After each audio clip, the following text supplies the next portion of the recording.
I think for the next U.S. president, the biggest central challenge is going to be to restore American credibility and leadership in order to establish effective global and international partners. And that is going to be fundamental to securing American national security interests overseas. And it's not for the purpose of unilateral American action, but it's in fact to be able to have the leadership that is necessary to build the partnerships that are necessary to advance our interests. Let me tell you why.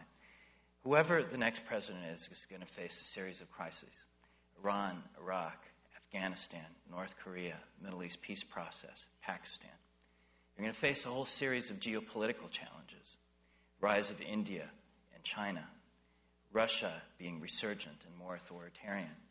Questions related to Turkey, for example. The structural military issues that were raised earlier in the discussions.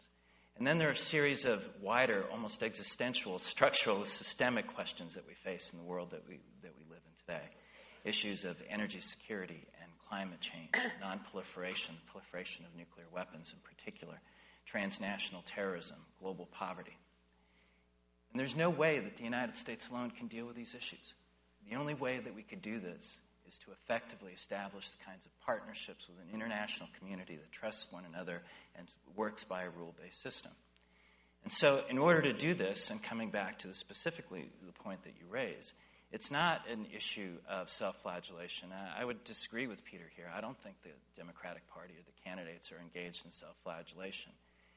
They're raising the question of what has to happen to restore America's image and commitment to a rule-based international system and to restore the credibility that we actually abide by values in the way that we conduct our foreign policy.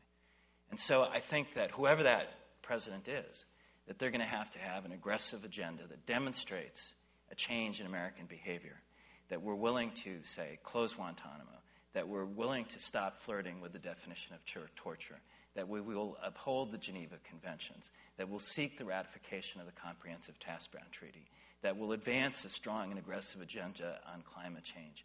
Because it's by acting in a way that starts to demonstrate that the United States, one, has values, and two, is committed to a rule-based international system, that will start to convince the international community that we're not unilateralist and that we're in fact convinced that we're committed to a global international system where we're not just looking after America's interests, but we're recognizing that the best way to look after America is to engage in effective partnerships with others.